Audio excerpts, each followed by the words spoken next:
Bob is an incredibly powerful necromancer, but also about as sharp as a damp sponge in a sock drawer.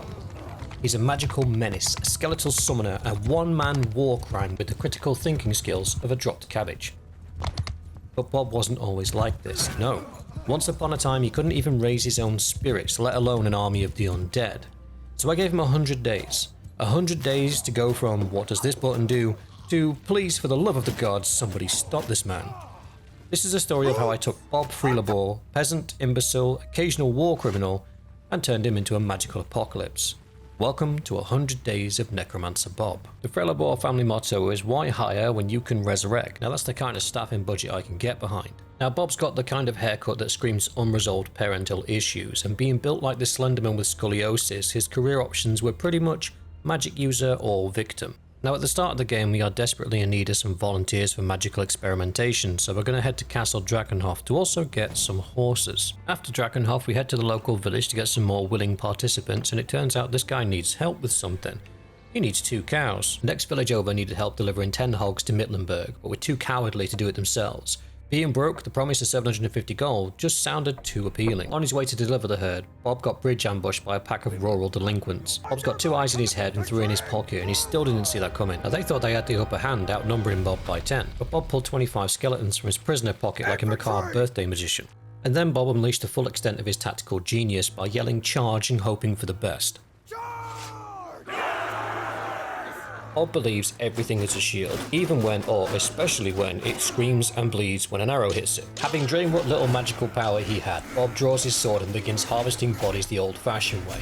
But when he finds himself in a 3v1, he activates his elite survival technique, run like a coward, sprinting off and dragging an aggro train straight into the flank of his own men, like a panicked tour guide leading doom. Bob then proceeds to lead by example by running around aimlessly flailing at enemies and trying his absolute best to appear useful, and honestly it's the effort that counts. Probably. With nothing but blind luck and the ancient technique of don't get hit, Bob somehow claims his first win against the Beastmen. Inheriting our first lot of cannon fodder skeletons and loot that really wasn't worth the effort, we move on to complete our quest.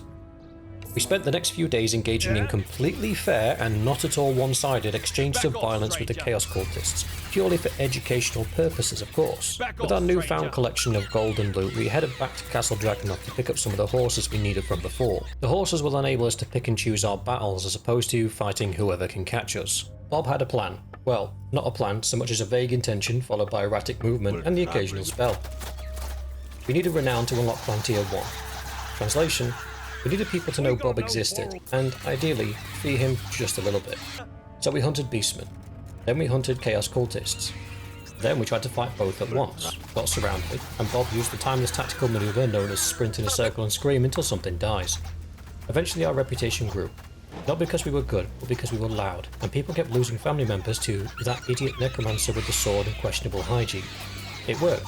Somehow the vampire sent a raven, so naturally Bob joined the most bloodthirsty employer he could find.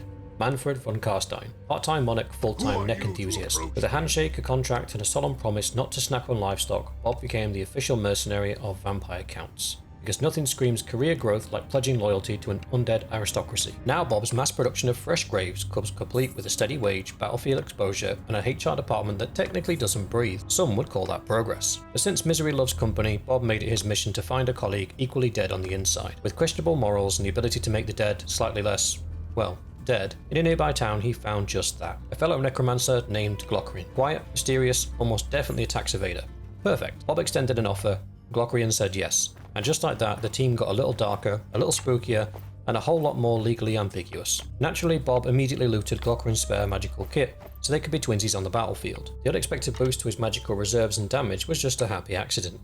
Now technically a glass cannon, which is ironic, as Bob can't spell glass, or cannon. Bob and his new companion rode off in search of loot, glory, and the chance to teach the Beastmen the true meaning of overwhelming magical firepower. After all, they say the only thing better than one necromancer is 2. I'm lying. No one has ever said that. Not once. For good reason. But Bob isn't one for peer review, tactics, or public opinion. He's a vibe-based war criminal now. Their combined magical IQ is questionable, but their kill count concerning. Due to Bob's ongoing inability to remember horses exist, we got run down by an Empire army twice our size. Nice one, Bob. Now what the Empire doesn't know is that with 2 Necromancers each capable of casting Raise Dead, we've got about 100 extra skeleton warriors neatly tucked away in our collective no-no zone, ready to ruin someone's day. Unfortunately, what we didn't fully consider is that the Empire also brought strong artillery and an ungodly amount of elite cavalry. So yes, we have a secret undead army, but this is still very much a brown pants scenario. The plan is, well, a very Bob plan. Simple, blunt, and held together by sheer necromantic optimism. We form a square with our living infantry and jam-pack it with the dead, hoping the sheer density of bones and bad decisions will keep the line intact. Our archers, few in number but strategically positioned, ready to fire anything not nailed down while we pray the front line holds long enough for them to matter. Meanwhile, our elite cavalry, strong, tough, and probably the smartest of our army, are sent to deal with their cavalry. Not to win, just to keep them busy while the Empire's infantry exhaust themselves punching skeletons in the face. Then and only then, we unleash the full undead horde onto their backline like a spooky sledgehammer. It's not elegant, it's not clever, but it is Bob-proof, and that's all that really matters. Thankfully, it looks like one of the Empire Grenadiers is on our side because he's team killing a large portion of their army. We get some early kills on the Pistoliers with our elite cavalry, but it's not long before the enemy army gets close enough, and those huntsmen and Pistoliers are starting to put a hurt on the infantry. I completely forgot that I'd left Glockrian with the cavalry, and he gets knocked out in short order, but not before Bob takes a pistol round to the chest, eliminating half of his hit points. Realising that moving out the way is probably a good idea, Bob gets on the move. Bob has a moment of mental clarity and orders the infantry to charge, and then while the Empire is distracted, summons a unit of skeleton warriors directly behind the enemy front line, briefly chopping them between the shield square and the freshly summoned undead. Weaving through the enemy cavalry trying not to get killed, Bob then fires a magic bolt into the flank of the enemy army.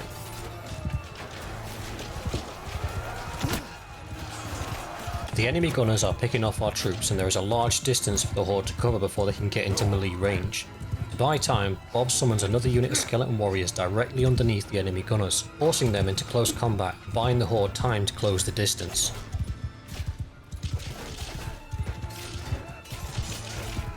Bob takes a second hit and is knocked out, but with his elite cavalry still standing and the horde having successfully closed the distance, his army finishes the job as he is dragged from the battlefield.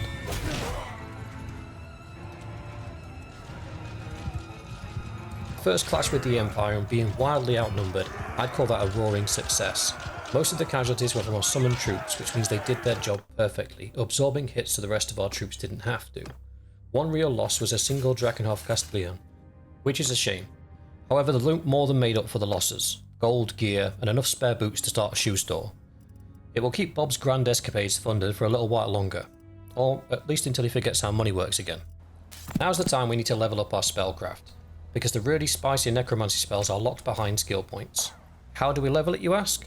It's fairly simple.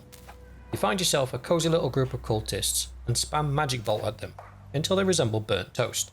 Then find some more and do it again. Repeat this loop for a few hours and boom. Necromantic gains.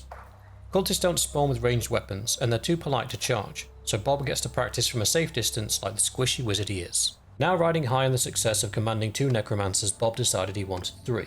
Enter Linus, found loitering in the local tavern, radiating just enough suspicious energy to fit right in.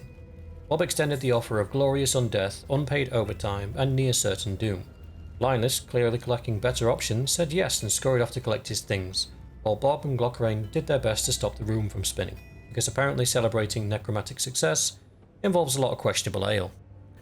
Bob spotted a group of cultists roaming the hills. Prime spell target practice. Only they weren't cultists. Turns out they were Chaos Raiders, bigger, angrier, and slightly more coordinated than their rogue cousins. We braced for a rough fight and then absolutely flattened them, which was confusing, but pleasantly so. Not only did they die easier than expected, they dropped actual gear. None of this bread and rose nonsense, real stabby things, so naturally Bob did what any power-hungry maniac would do. He farmed them like magical livestock. 3 battles later, Bob had more loot than sense, which is saying something because this is the same man who once tried to raise a bear from the dead just to see if it could be done. Drunk on victory and slightly allergic to caution, Bob decided it was time to close the Chaos Portal, the swirling nightmare gateway spewing the delightful loot pinatas onto the countryside. Spoiler alert, it did not go well. What we found wasn't a few raiders, it was a full-blown demon raid. 20 seconds in and half our army was re-dead.